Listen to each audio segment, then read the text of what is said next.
Good morning guys, nandito kami ngayon sa Davao City. So sa ngayon, kami sa malapit sa kalsada. And then we just take our breakfast dito. Yan. Okay.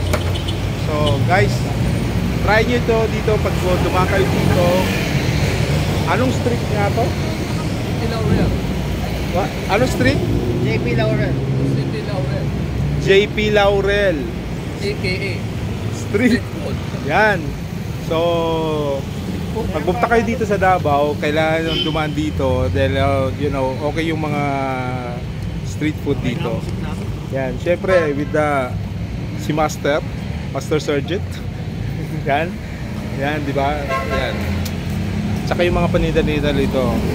Guys, sobrang okay na okay. Pasok na pasok.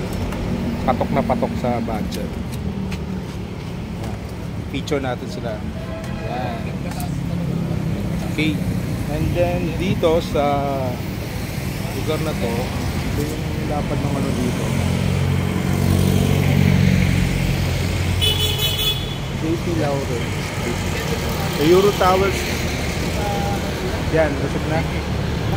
Okay, so pag nagpunta kayo dito sa street na to, sa lugar na to, yan, pwede kayong mag-drop by dito at regular naman sila dito eh, yung ano dito. Ayan. May port pa dito? Yes. Nasa sentro to eh. Okay.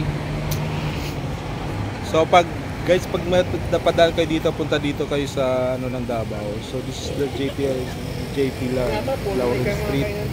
And then try nyo mag dito at kumain kayo dito. Ito lang, makikita nyo kagad yun dito.